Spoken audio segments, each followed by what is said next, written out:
이 시간 세상을 이기는 믿음, 세상을 이기는 믿음이라는 제목으로 하나님의 말씀을 증거하겠습니다. 지난 8일 금요일자 국민일보에 보니까 노력하면 성공할 수 있는가 옛말, 영상 첫 번째 영상 보여주세요.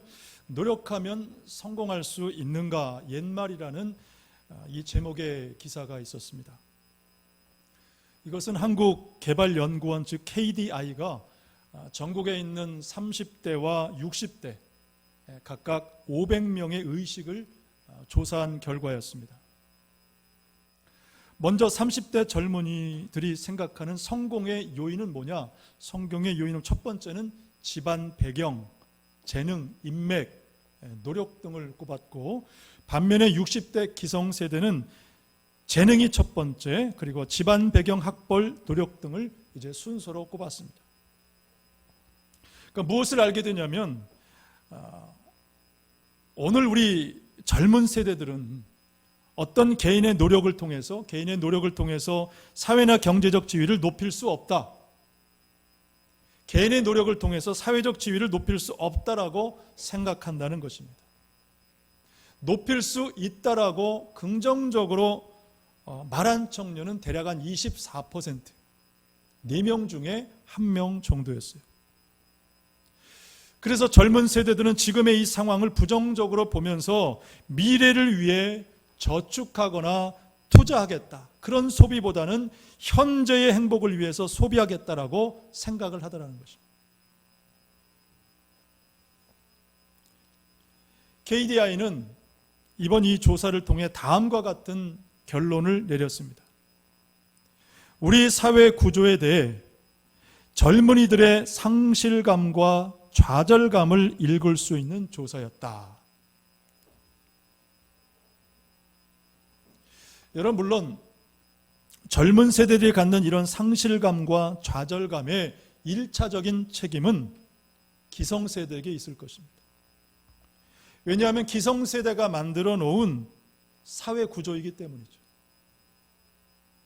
그럼에도 불구하고 이런 사회적인 구조의 틀 안에 갇혀서 사회가 이렇기 때문에 모든 것을 부정하는 것으로 보는 것 역시 우리가 경계해야 될 문제다. 모든 것을 부정적으로 보는 것 역시 우리가 경계해야 한다라는 것입니다. 존 티어니가 쓴 부정성 편향이라는 그 책에 보면은 이런 글이 있어요. 우리 인류는 긍정보다는 부정에 더 민감하다. 왜냐하면 그것이 생존에 유리하기 때문이다 그랬습니다. 무엇을 말하냐면 우리 인류는 생존하기 위해서, 살아남기 위해서 늘 의심하고 부정하고 그러는 습성이 있다라는 것입니다. 문제는 이런 부정적인 습성이 지나칠 때, 과도할 때 판단에 문제가 오고 그것이 한 개인과 사회 공동체를 병들게 한다는 것입니다. 그러면서 티어니는 이 부정성 편향의 문제를 극복하기 위해 두 가지 대안을 제시했어요. 첫째는 뭐냐? 나쁜 것을 피하기. 이 부정성 편향, 이것을 극복하려면 첫 번째는 나쁜 일을 피하는 것, 두 번째는 좋은 일은 2배로 하기.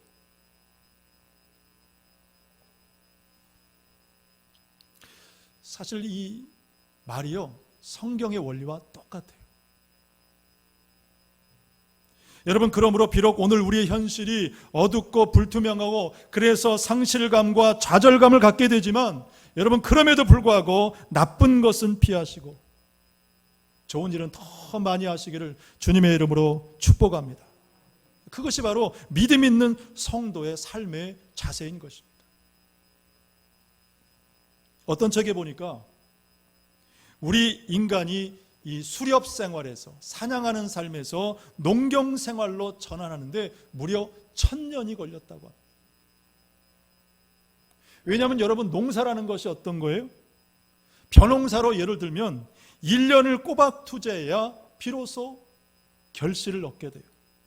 열매를 얻습니다. 반면에 수렵 생활은 어떻습니까? 나가서 즉시로 사냥하여 원하는 고기를 얻을 수가 있어요. 그래서 이 수렵 생활에서 농경 생활로 전환하는데, 그런 의식과 삶의 구조를 바꾸는데 무려 1000년이 걸렸다는 것입니다. 무엇을 말하고자 하냐면, 여러분, 지금 우리가 경험하는 이 시기가 그렇다는 거예요. 농경 생활처럼 지금은 씨 뿌리고 기다리고 인내하는 시기라는 것입니다. 바로 하나님을 믿는 믿음의 시기인 것입니다. 그래서 히브리서 11장에서 믿음은 뭐냐? 믿음은 뭐냐? 바라는 것들의 실상이요 보이지 않는 것들의 증거다. 믿음은 뭐냐? 기다립니다. 믿음은 뭐냐? 하나님을 바라봄으로 기다리는 거예요. 뿐만 아니라 믿음은 기적을 가져온다 그랬어요. 겨자씨만한 믿음만 있어도 산이 옮겨지겠다. 믿는 자에게는 능치 못함이 없다, 주님이 말씀하셨어요. 여러분, 그러므로 오늘 저와 여러분, 주님을 믿음으로 기다리고 인내하셔서 충분히 기다리셔서 좋은 믿음의 결실들을 보시기를 주님의 이름으로 축복합니다. 특별히 오늘 주님은 우리에게 세상을 이기는 믿음을 가지라고 말씀하십니다. 세상을 이기는 믿음을 가지라. 자, 그렇다면 무엇이 세상을 이기는 믿음이냐? 세상을 이기는 믿음은 어떤 것인가? 첫째는 하나님을 사랑하고 그분의 말씀을 지키는 믿음이에요. 오늘 본문 3절 말씀해 보니까 하나님을 사랑하는 것은 이것이니 우리가 그의 계명들을 지키는 것이라. 그의 계명들은 무거운 것이 아니로다 그랬습니다. 여러분, 우리가 지난 신년 감사주일 예배를 통해서 예수님이 말씀해 주신 그 가장 큰 계명 2가지를 살펴봤죠. 구약의 계명들은 모두 613개다. 그 613개의 계명들을 다 외우고 날마다 철저하게 지키며 사는 것은 사실상 불가능하다. 그래서 예수님께서 이 613개의 계명을 단 2개의 계명으로 정리해 주셨어요. 이 2가지는 반드시 지키라. 그것이 바로 하나님 사랑과 이웃 사랑. 그리고 이웃사랑도 하나님을 사랑하는 것, 다시 말해 마음과 목숨과 뜻과 힘을 다해 사랑했을 때 비로소 이웃도 사랑할 수 있게 된다. 그러므로 알게 되는 것은 무엇이 중요한가? 무엇이 중요한가? 기본이 중요하다. 기본이 중요하다. 여러분, 신앙도 마찬가지입니다. 기본이 중요한 것입니다. 여러분, 같은 의미로 우리가 세상을 이기는 믿음이 되려면 이 기본, 하나님을 사랑하는 것과 그리고 그분의 말씀을 지키며 사는 이 기본에 충실해야 하는 것입니다. 우리 옆 사람에게, 우리 가족들에게 우리 이렇게 권면하면 좋겠습니다. 기본에 충실합시다. 여러분, 기본에 충실하시기를 바랍니다. 그 미국 건국의 아버지라고 불리는 벤자민 프랭클린. 이 벤자민 프랭클린은 이 기본에 충실해서 성공한 아주 대표적인 사람이죠. 이 프랭클린은 아주 가난한 집에 태어났고 형제가 모두 17명이었어요. 17형제 중에 10번째로 태어났고요. 초등학교 1학년을 다닌 것이 전부였어요. 그는 형 밑에서 이제 인쇄술을 배우면서 인쇄업자의 꿈을 키워갔습니다. 그러다가 이왕이면 뉴욕 같은 대도시 가면 성공할 수 있겠다. 뉴욕을 갔어요. 거기 가면 성공할 수 있겠다. 그런데 성공이라는 것이 그렇게 쉽지 않더라는 것입니다. 그러다가 한 번은 같이 일하는 동료들이 프랭클린에게 이런 권유를 했어요. 여보게 프랭클린, 좀 쉬었다 하지. 그렇게 열심히 일한다고 누가 알아주는 것도 아니고 적당히 일하고 월급만 받으면 돼. 사장 앞에서만 열심히 일하는 척하면 된다고. 자, 우리 맥주나 마시세 그랬습니다. 그러나 프랭클린은 맥주 대신에 물을 마셨어요. 맥주를 입에 대는 순간 마음이 흐트러지고 나태해질까 봐 경계했던 것입니다. 그러나 무엇보다도 그렇게 땀 흘리고 애써 수고해서 번 월급을 맥주 마시는 것으로 탕진하고 싶지 않았던 것입니다. 그리고 그렇게 몇 년이 지났고 프랭클린은 저축한 돈과 그리고 그의 성실성을 믿고 투자한 사람들의 도움으로 드디어 인쇄소를 차리게 됐습니다. 그리고 1736년 그 필라델피아의 우체국장을 거쳐서 최신부 장관이 됐고요. 1776년 토머스 제퍼슨과 함께 미국 독립선언문을 완성한 사람이 됐어요. 그리고 1790년 이제 그가 늑막염으로 세상을 떠났을 때 모든 국민들이 그의 죽음을 애도했고 정부는 그의 업적을 높이 사서 국장으로, 나라장으로 장례를 치르게 했다라는 것입니다. 자, 여러분, 무엇이 프랭클린의 삶을, 그 가난하고 미래가 없던, 소망 없던 삶을 위대하게 했느냐? 무엇이 사람들로 하여금 칭송을 받게 했느냐? 바로 성실이라는 기본에 충실했기 때문에.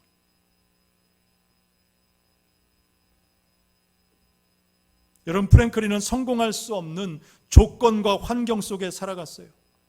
직장 동료들도 적당히 월급 받고 대충 맥주나 마시면서 일하자고 권유했습니다. 그러나 프랭클린은 그럴 수 없었어요. 오히려 그럴 때마다 더 남들보다 더 성실하고 자기 기본에 충실하여 성공했던 것입니다. 여러분, 믿음의 원리도 마찬가지. 어렵고 힘들고 복잡할수록 내가 원하는 대로 되지 않더라도 우리는 믿음의 기본에 충실해야 하는 것입니다. 바로 하나님을 사랑하고 그분의 말씀을 따라 살아가는 것. 그게 기본이죠. 여러분, 성경에 보면 이 믿음을 가진 많은 사람들의 성공 이야기가 나오는데, 그런데 그들의 하나 같은 공통점은 뭐냐? 믿음에는 반드시 시련과 환난이 찾아온다. 믿음에는 반드시 시련과 환난이 찾아온다. 그런데 때로는 그 시험이 우리의 이성과 상상을 초월하는 그런 시험이 될 때도 있어요. 창세기 22장에 보면 하나님은 아브라함에게 하나밖에 없는 독자를, 이삭을 제물로 드리라고 말씀하십니다. 왜요? 하나님의 약속을 온전히 믿는가? 그럼에도 불구하고 하나님을 신뢰하는가? 그것을 하나님이 시험하신 것입니다. 또 하나님은 다윗에게 악인들의 형통을 보면서 부러워하지 말라라고 시험하셨어요. 악인들이 잘 되는 것을 보면서 부러워하지 말라. 시편 37편 7절 말씀을 우리 같이 보겠습니다. 시작. 여호와 앞에 잠잠하고 참고 기다리라. 자기 길이 형통하며 악한 꾀를 이루는 자 때문에 불평하지 말지어다. 여러분, 그렇습니다. 악인들의 형통을 보더라도, 우리의 이성을 초월한 이해할 수 없는 그런 시련과 환난을 만나더라도 여러분, 하나님을 사랑하고 그분의 말씀을 끝까지 지키는 여러분, 이 기본에 충실한 저와 여러분이 되시기를 주님의 이름으로 축복합니다. 그것이 바로 세상을 이기는 믿음인 것입니다.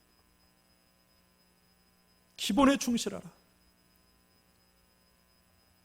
지난 수요일에 예배를 마치고 나오니까 온통 세상이 눈천지였습니다.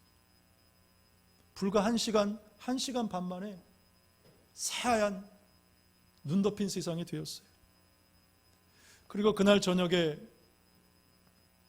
제 고등학교 동창들이 페이스북에다가 그 눈을 보면서 느낀 감정들을 막 이제 글을 써서 올리는 거예요. 자, 50이 넘은 동창들이 뭐라고 썼냐? 남자 동창들이 뭐라고? 눈이 오니까 마음이 설렌다. 오랜만에 눈다운 눈을 본다.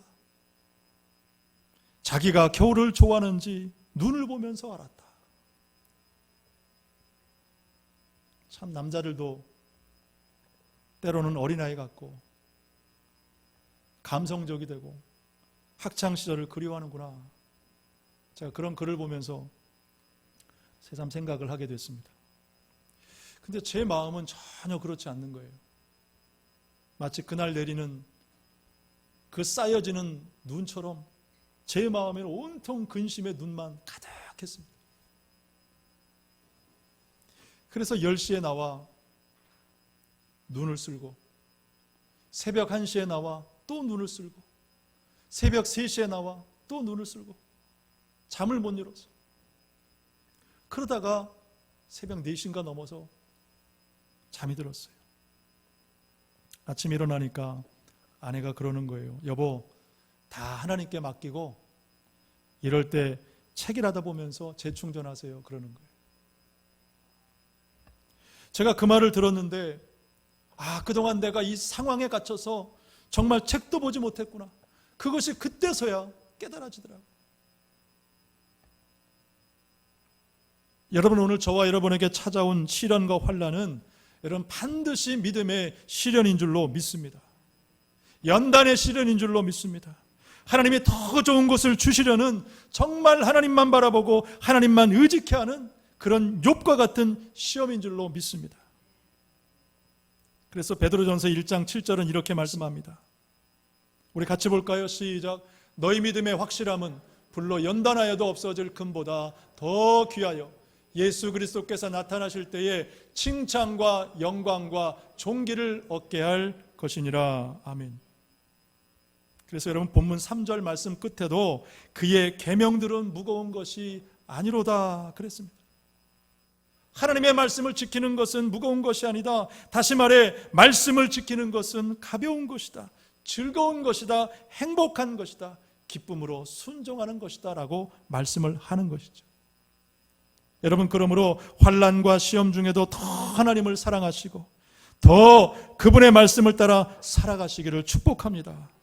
그것이 바로 저와 여러분이 이 세상을 이기는 믿음이 되는 줄로 믿습니다.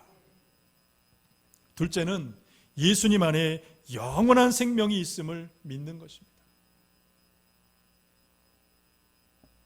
본문 11절 말씀해 보니까 또 증거는 이것이니 하나님이 우리에게 영생을 주신 것과 이 생명이 그의 아들 안에 있는 그것이니라 그랬습니다.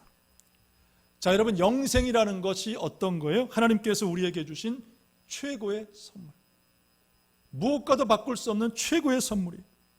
그런데 그 영생이 어디에 있느냐? 예수님 안에 있다라고 말씀을 하고 있어요. 예수님 안에 있다. 여러분, 예수님 안에 이 생명, 영생이 있음을 믿으시기를 축복합니다. 여러분, 지금 보시는 사진은 한 장. 이분이 누구냐면 휠체어 성악가로 알려진 황영택 집사님이십니다. 아마 이분에 대해서 아시는 분도 계실 텐데, 근데 이분이 살아온 이력을 보니까 참 특별합니다. 고등학교를 졸업한 뒤에 꿈의 직장이라고 하는 포항제철에 이제 입사를 하게 됐어요.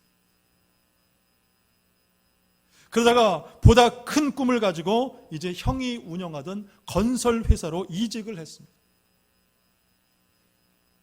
그러다가 25살 때 그 건설 현장에 콘크리트 기둥이 이제 넘어지면서 하반신 마비가 된 것입니다. 25살 때만.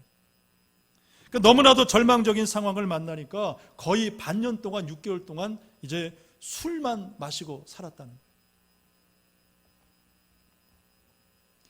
그러다가 갓 태어난 이제 자기 아들을 보면서 내가 이렇게 살 수 없다. 그래서 정신을 비로소 차리게 됐어요. 그리고 그때부터 이제 나가게 된 곳이 어디냐면 교회를 나가기를 시작했습니다.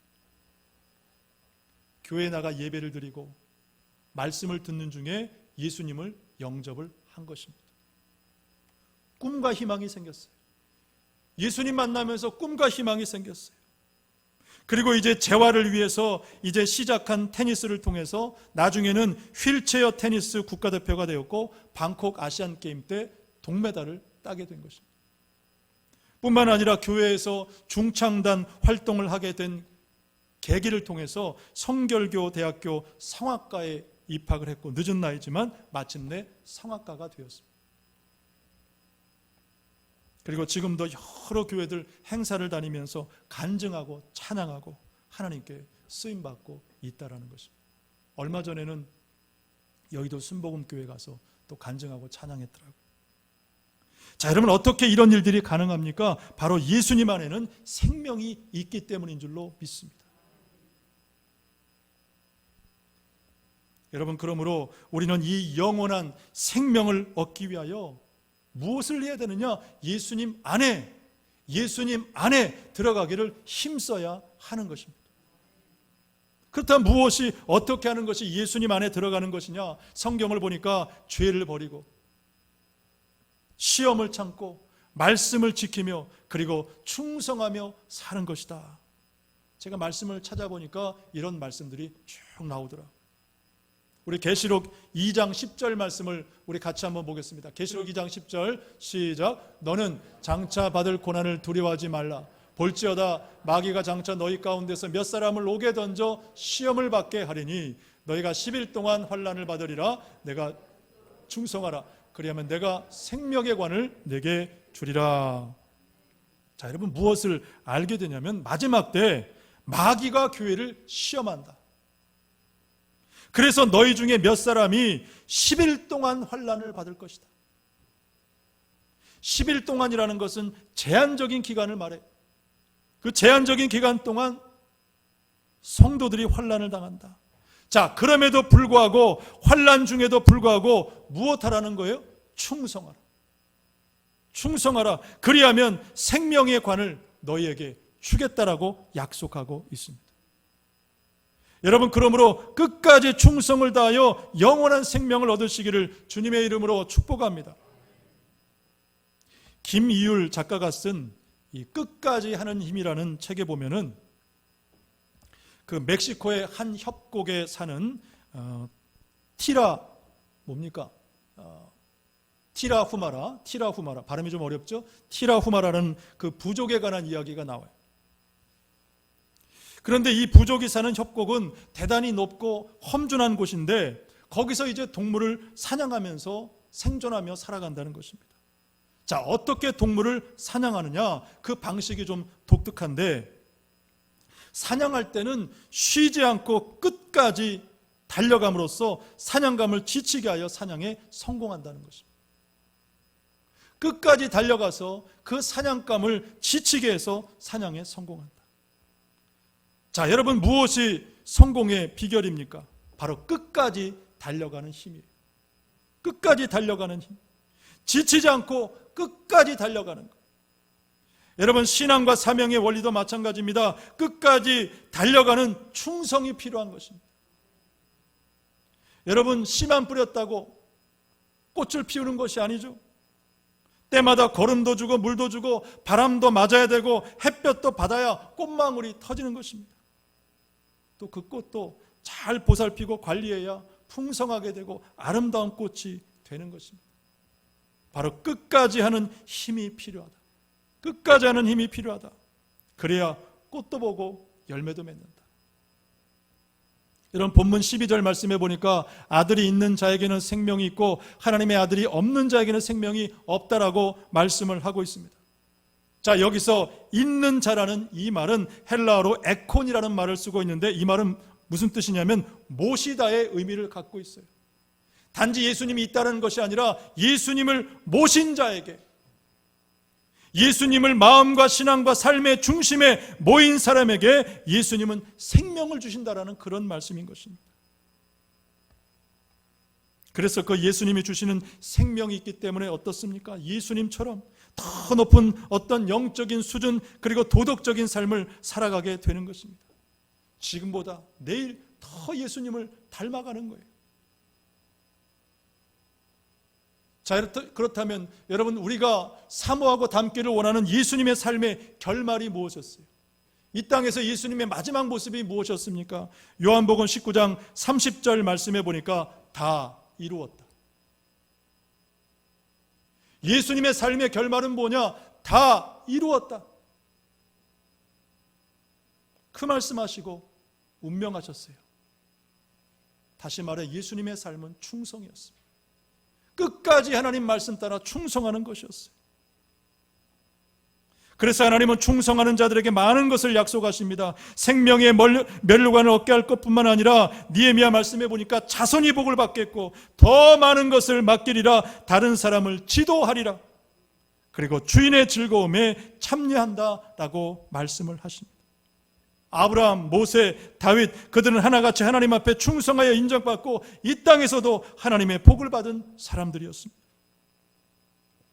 여러분, 그러므로 더 예수님 안에 들어가기를 힘쓰시기를 바라고, 그리고 끝까지 믿음과 사명에 충성을 다하셔서 영생의 복을 받으시는 저와 여러분 모두가 되시기를 주님의 이름으로 축복합니다.